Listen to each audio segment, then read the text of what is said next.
नमस्कार प्रणाम। हम रउआ सबके वीरेंद्र तिवारी गांव से मुखातिब बानी। बिहाने बिहाने सूरज के लाली, खेत में हरियाली, हरियर हरियर पेड़, हरियर हरियर फसल, इहे है किसानन के लिखल गजल। किसान के चेहरा के मुस्कान, भारत के जीवन दान, किसान के अरमान, सबकर सम्मान। हरे भरे खेत में उगे हुए ये धान की फसल, उसके ऊपर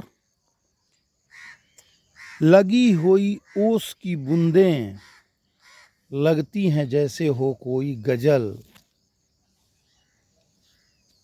ये है हम भारतवासियों का जान की जान, जिसका निर्माण करता है किसान। सूरज की ओजमई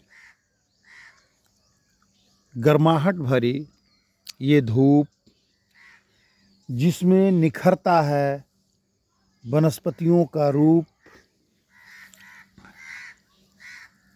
ये ओस की बूंदे जैसे हो चांदनी, ये धान की लड़ियाँ जैसे छेड़ रही हो रागिनी। जब सूरज की किरणें पड़ती हैं इस धान की बलियों पर, तो स्वर्ण की तरह चमक उठता है। और जब इन खिलती हुई बलियों को देखता है एक किसान, तो उसके चेहरे पर लालिमा छा जाती है। एक बीजारोपण करते समय जो जन्म ली होती है आशा की किरणें भीतर, उस आशा की किरणों को मूर्त होते हुए देखता हुआ किसान जब खेतों की तरफ जाता है और देखता है इन सुनहरी बालियों को, तो धान की फलियों को, तो उसे लगता है कि जैसे कि मिल गया फिर एक जीवन दान। हाँ जनाब, मैं वही बता रहा हूँ आपको। यही है वो मेहनती इंसान जो पृथ्वी की सीना को चीरकर अपने खून पसीने से सींच करके हमारे लिए उपजाता है ये अनाज, जिसकी हम कद्र नहीं कर पाते। जिन किसानों की, जिनके हालात का जायजा लेने के लिए ना कोई जनप्रतिनिधि तैयार होता है और ना कोई सरकारें तैयार होती हैं। दिखाए जाते हैं सुनहरे सुनहरे ख्वाब, जो कुछ दिनों बाद टूट करके पूरी तरह से हो जाते हैं चकनाचूर, चले जाते हैं किसानों की मंजिल से दूर। फिर भी वह किसान टूटता नहीं है। जैसे सूरज की किरणें सूरज अस्त होने के बाद लुप्त हो जाती हैं और पुनः एक नया सवेरा लेकर के सुबह चमचमाती हुई किरणें जब किसानों के चेहरे पर पड़ती हैं, तो किसानों के चेहरे पर फिर एक नई ऊर्जा, एक नई मुस्कान आ जाती है और फिर किसान लग जाते हैं अपने काम पर। हाँ जनाब, यही है।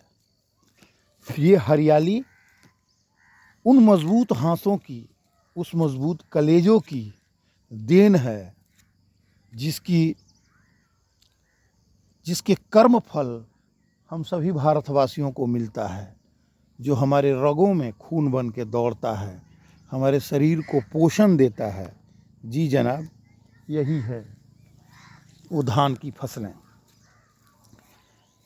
4 महीने के कठिन परिश्रम के साथ साथ एक लंबे इंतज़ार के बाद जिस तरह से पूर्व की दिशा से ये सूर्य का उदय हो रहा है, उसी तरह इस धान की फलियों से किसानों के भाग्य का उदय हो रहा है, जिसके बूते किसानों ने एक आस लगा रखी है।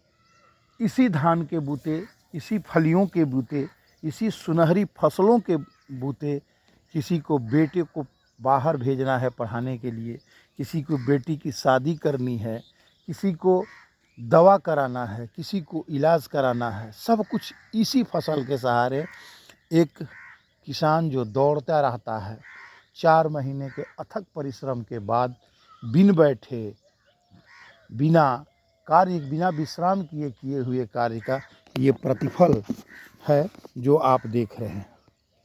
तो मैं यही कहना चाहता हूँ कि कौन सूध लेता है इन किसानों की, कौन सूध लेता है इन किसानों की, कौन सूध लेता है इनके अरमानों की।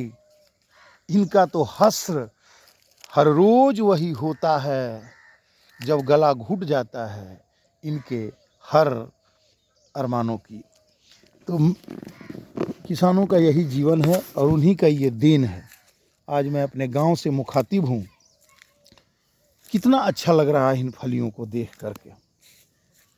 धान की फसल लहलहा रही है, पक गई है, अब कटनी भी शुरू हो गई है धीरे धीरे। नए नए चावल, नए धान, नया चावल, वो माड़ भात चोखा के साथ जो सबसे पहले किसानों को मयस्सर होगा, दुनिया को मयस्सर नहीं होता मेरे दोस्त। ये इस फसल का असली मज़ा तो तब है जब माड़ भात और आलू के चोखा के साथ उसमें 1 चम्मच घी डाल करके, नमक डाल करके खाया जाए, तो उसका आनंद हम शहरों में बसे लोग क्या जानते हैं जो आनंद इसमें है। इस आनंद की अनुभूति सभी नहीं कर सकते, और इस आनंद की अनुभूति करने के लिए कुछ दिन आपको आना पड़ेगा, अपने